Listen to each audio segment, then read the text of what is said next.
You can be making $1,200 a week doing gig work, and yet somehow you still feel broke. And believe me, I understand. There's a lot of reasons for this problem in the gig economy and the gig world, and it doesn't matter if you're driving Uber, driving Lyft, doing DoorDash, working for Amazon Flex. No matter what gig job you're doing, it seems that so many workers or contractors feel like they're broke, that they're not making any money at all. And there's lots of reasons for this. Okay. I mean, one of the biggest reasons is obviously the price of fuel right now. Fuel is eating into everything, and gig workers are out there putting 30, 40, some of us even $50 a day in our vehicles. And that's a lot of money, especially if you're used to putting in about $100 a day, or I mean, $100 a week. And now all of a sudden you're putting in, 250 dollars for that week. That's cutting in to, you know basically a 1,000 to $1,200 week is getting cut, and a lot of gig workers are having a big problem with this. It's one of those things where you always feel like you're struggling to keep your head above water, and I can understand that. Believe me, I really do. But I mean, it's more than just that. I mean, look at the average cost of a new car nowadays, or even a used car. I've made some notes here, and eh, the average cost of a new car is over $49,000. You may as well round that up to $50,000. And most gig workers aren't using brand new cars. Most gig workers are going out, especially Uber drivers and Lyft drivers. They're going out and they're buying something used. But even a used car, you're spending anywhere from 25 to about $30,000 for a new used car. And look, a lot of people will sit there and say, well, you shouldn't spend that much on a car. But hey, if that's what they're costing, that's what they're costing. There's really not much you can do about it. You can go out there and hunt for a car that's only, $15,000. But like a lot of things in life, you're going to get what you pay for. And it might be one of those situations where you spend 10 or $15,000 on an older used car, but then you have to turn around and put $5,000 or $6,000 into it, and within a couple months, and then maybe a couple months later put another 1,800 to 2,500. And you start to wonder, should I have just gotten the more expensive used car, or maybe even a brand new car? I don't know. I'm not here to advise people to go new, used, how old their used cars should be. That's not the point. The point is the costs of doing gig work are going up and up and up. And at the same time, the pay isn't going up and up and up. Okay.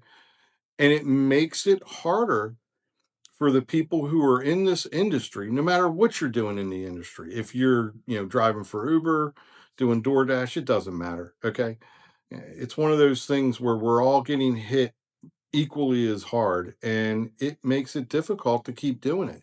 And I can understand that. And my advice to people who feel this way right now is you really have to shift your mindset, and I would say kind of go into emergency mode. And what I mean by that, I don't want people to panic. What I mean by that is to simply really pay attention to all the numbers in this game. You know, track all your fuel, track all your mileage, track every single expense. There's all kinds of apps. I'm not going to endorse any in this video, but you and I both know there's all kinds of apps that you can go online, whether you're using an Apple phone or an Android phone, and you can download these apps, and they can make a difference. Okay, they really can. At tax time, they'll most of them will track all your miles. They'll track all your expenses. You'll be able to figure out what the best way to reduce your tax liability is. So I recommend doing that first and foremost. One of the second things I've said before, and a lot of you have heard this, is come up with a plan, figure out where you're going to drive, what market area. Are you going to drive inside of the city, or are you going to drive outside of the city? What are you going to do? And kind of stick to that plan as best you can. That will oftentimes make a difference as well. And one of the third things, and I see this all the time when I pull up and talk to other drivers, is don't just sit somewhere and burn your gas. Okay. It's if you can get away with nine, I understand it's summertime and it's hot, but if you can get away with turning your car off here and there, that will also make a huge difference. Every time you turn your car off for 10 or 15 minutes, it makes a big difference. You're saving a little bit of money. So go ahead and try that. And, hopefully it works for other people. It works for me. I do that. One of the other things that is really have an effect on, the gig economy and gig workers is the cost of maintenance. Okay.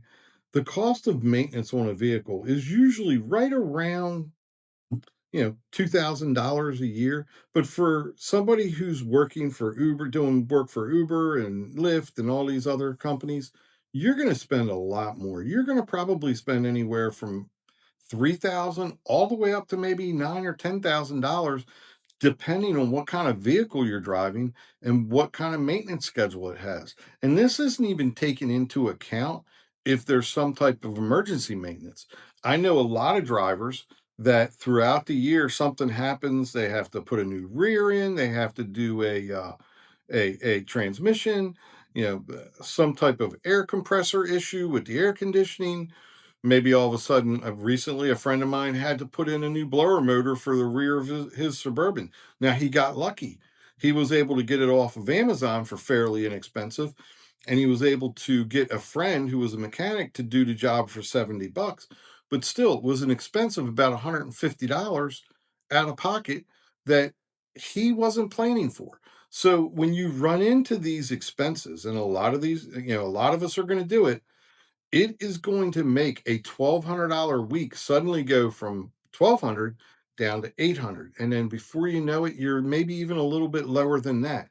So when you start adding up all these expenses, you think to yourself, is this industry worth staying in? And it's one of those things. As drivers, we're seeing the handwriting on the wall. Uh, you have Waymo and you have Tesla and you have all these companies out there that are building these autonomous vehicles. And then you turn around and you listen to somebody like Dara, the CEO of Uber, go on to a channel called what was it, Diary of a CEO, and talk about and blatantly talk about how drivers are going to be replaced. Okay, so you hear all this and you think to yourself, is this really going to be worth my time, my effort, my financial investment over the next 2 years, 5 years, 10 years? And look, I'm not trying to be negative in any way, shape, or form, but I am trying to be a realist.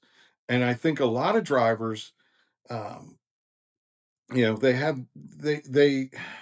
I don't even know how to say this, but they get stuck in this situation where they start doing this and they do it for a year, 2 years, whatever it may be.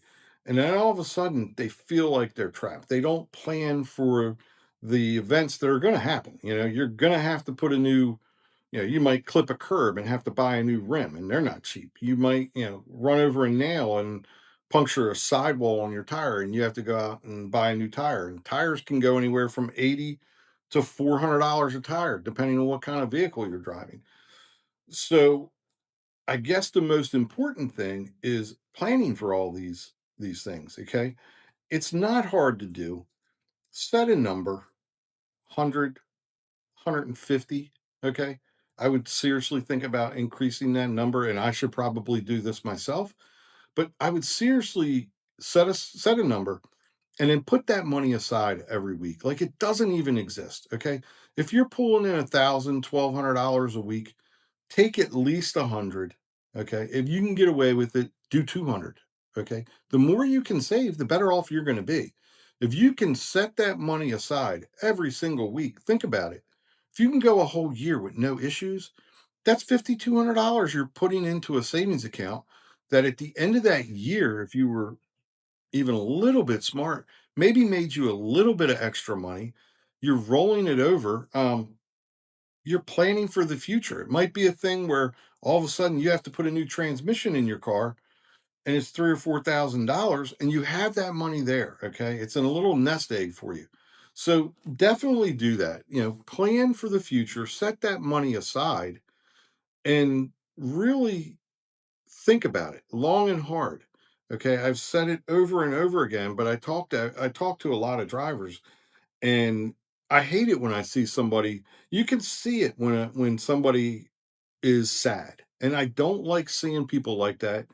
And look, I don't have all the answers. Okay. I've been doing this a very long time, and I feel like I've done pretty well over the years. Not getting rich, but I'm not drowning in debt either. So go ahead and just make a plan and stick to it. Put that $100 to $200 away every week. So here's something to think about with the cost of maintenance when you break it down on a per mile basis. Over the last 10 years, it has increased by over 100% on a per mile basis. Okay. Not a lot of industries are seeing an increase in the cost of doing business this high. But in the gig world, we are. Gig jobs are suffering a, I guess, the disease of inflation, plain and simple. And now more than ever, I think a lot of these gig companies, primarily Uber, Lyft, DoorDash, Instacart, stuff like that, and even Amazon Flex for that matter, they really need to look at the people who are out there doing the work for them and say, how sustainable is it for them to actually be able to do this work if we don't increase their pay? Plain and simple. All right, so that's about going to wrap it up for this video. And as I always say, I appreciate everybody who watches. If you haven't already subscribed to the channel, go ahead and subscribe, hit that notification button. And as always, thank you for watching. Drop a comment and I'll see you in the next video. Thanks so much.